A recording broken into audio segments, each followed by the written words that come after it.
За целта това нещо трябваше да се заснима. Да. Свързах се с антикорупционния фонд. Те ми казаха, че трябва да се осигурят някакви очила, с които да можем да направим снимките. Поръчаха се едни очила от балканска държава, уж да дойдат по-късно, по-бързо.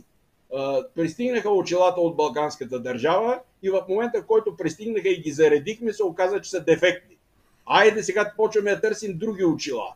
Коя е държавата балканска да не поръчваме от тази държава шпионски очила? Харватия. Жалко, те нали влезаха в Шенген, би трябвало качествено да. И то снима. Долу крие. Натискаш, ще гледаш и натискаш и то снима. Така. Поръчаха нови очила, които трябваше да дойдат този път от Калифорния. Обаче това става много бавно. Отне някъде около месец и половина. Да, ама там шпионската работа е сигурна. Щом са поръчали, ще дойдат. Решихме да стане по-бързо. Аз имам братовчет, който е в Щатите и му се обадих като тръгва за България, защото наближаваше лятото да ги донесе. Той пък се оказа, че вече си е в България. И тогава приятел на Бойко Станкушев идваше в България, той донесе очилата. Отидох аз с очилата, направих снимки на книгите, в един момент се оказа, че очилата ти виждаш едно, те снимат друго. Тоест снимката отива по-надолу, реже половината книга, ти вместо да гледаш книгата... Това е въпрос на тренировка преди това, да седиш и да цъкаш, за да свикнеш с ракурса. Тренирах и накрая пак нищо не става. Разбирам. И докато накрая вече всички нямахме нерви, включително и аз, и накрая снимките да ги направих с моя собствен телефон. Но добре, тези снимки станаха през юли. Като станаха снимките през юли, през цялото това време минават първи очила, втори очила и така нататък. Направих снимките през юли и тогава вече ги занесох в антикорупционния фонд. И те трябваше да проверят там за подписите, да ги дадат на графологична експертиза. И така минаха още няколко месеца, защото те не се занимават само с моя случай. Когато им е удобно, тогава се занимаваха с моя случай. И така до ноември.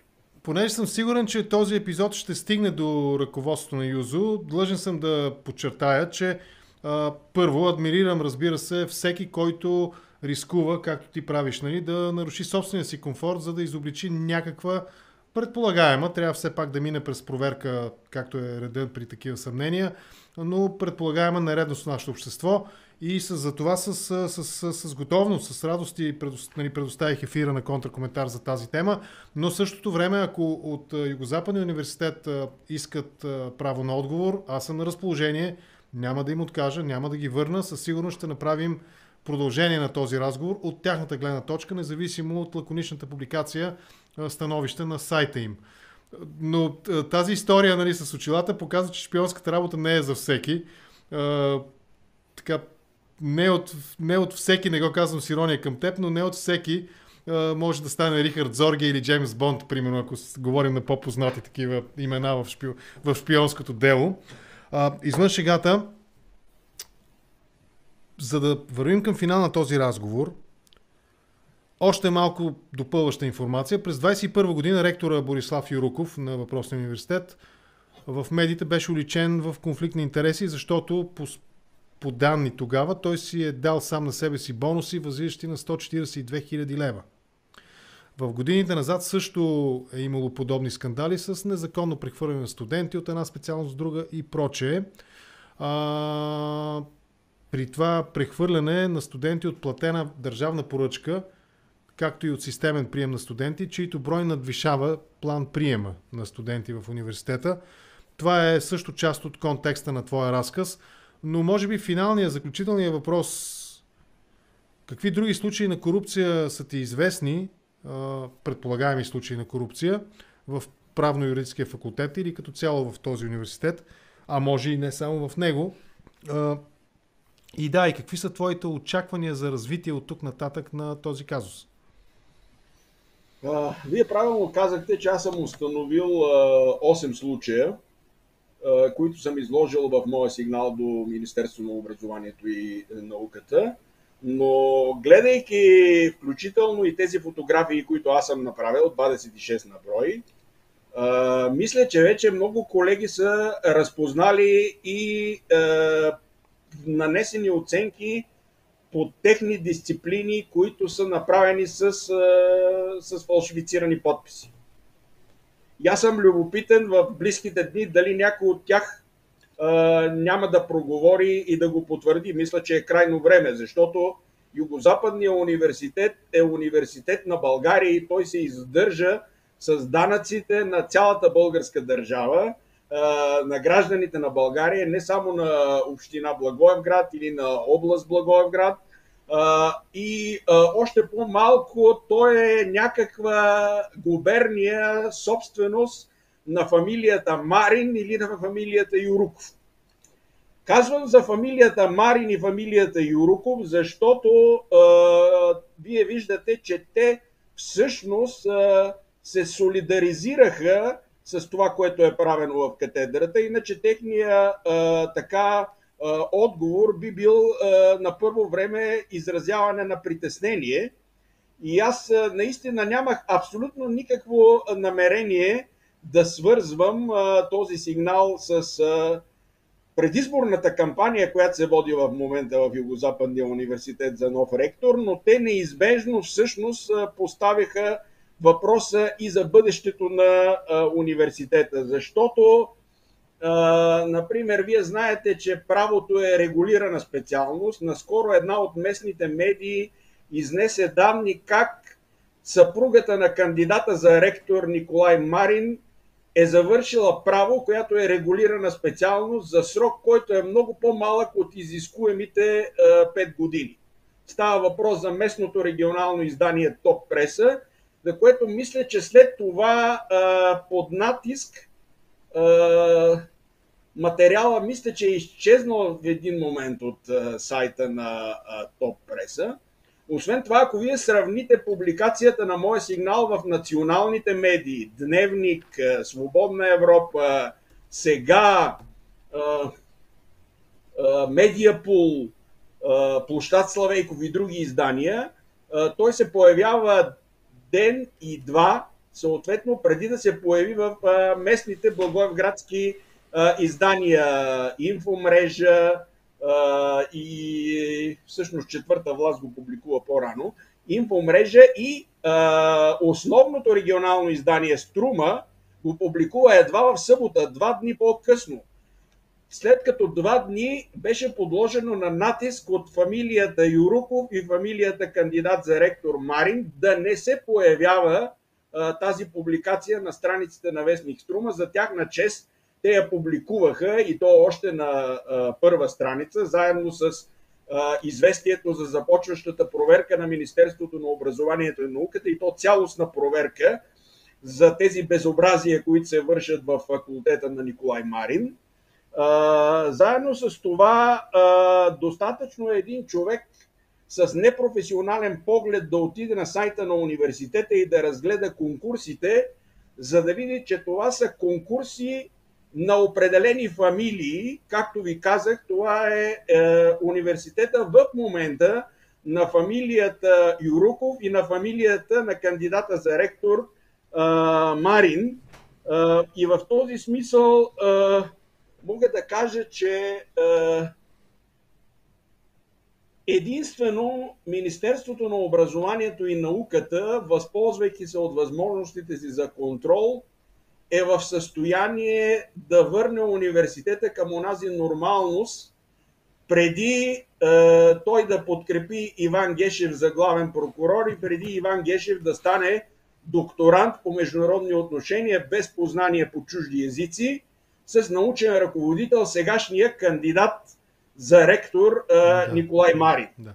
Обаче знаеш ли какво? Слушам те, аз не се съмнявам, че в твой разказ първо той е основан на факти, които са проверими. Заключението, до което достигаш, също не го подлагам на съмнение. Но като цяло това е един много мрачен разказ, който има потенциала, струва ми се, ти кажи ако бъркам, да се отрази, да рефлектира върху доверието в системата на висшето образование в България като цяло. Тъй като ЮЗУ не е просто някой просто е така пръкнал се по университет. Този университет все пак с име в България. Правно-историческия факултет е сериозно. Ти самия го описа много точно, много по-добре, отколкото аз бих могъл да го опиша. Много сериозна част от този университет. И по прехвърляне или екстраполация, или който и да изберем термин, ако този разказ има ли потенциала да урони доверието, репутацията, ако щеш, на системата на висшето образование в България по принцип.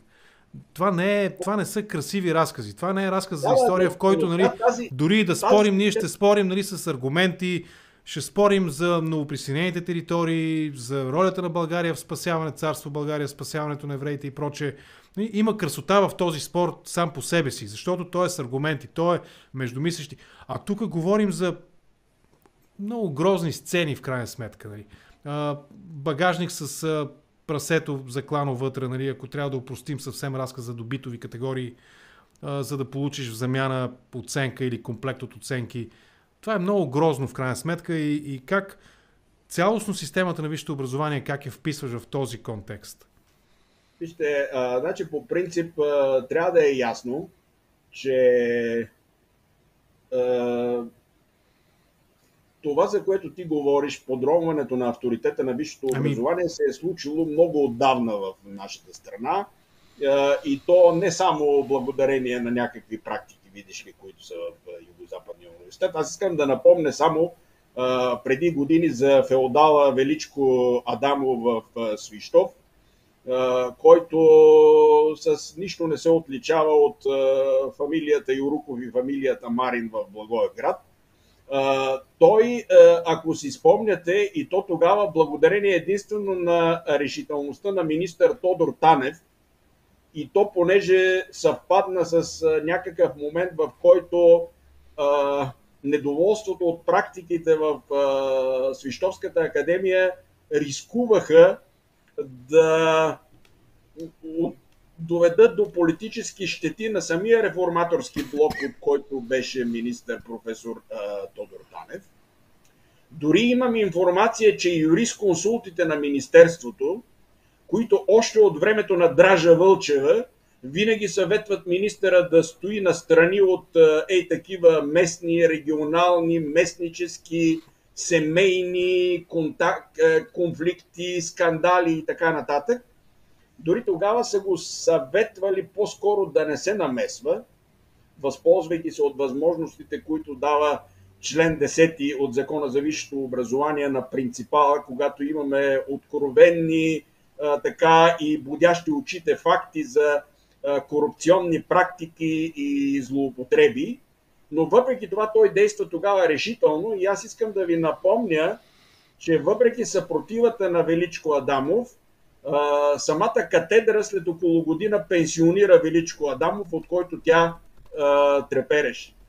За съжаление, автономията на нашите университети всъщност се използва и с нея злоупотребяват много ректори и ректорски ръководства, които превръщат съответните университети в феодални владения, както е случая с Югозападния университет, който въпреки многото достойни хора, които работят там, ето аз ви казвам, нашата колежка Иванка Асенова по психология има монография издадена в Рътлич, аз не знам дори в Софийския университет дали има в катедрите такава публикация, нали, която в толкова престижно академично издание. И тя просто беше изхвърлена от университета, беше принудена да напусне. Разбирам те. Аз се надявам, че този път министър на образованието ще прояви повече решителност. Няма да се позовава на този член за автономността на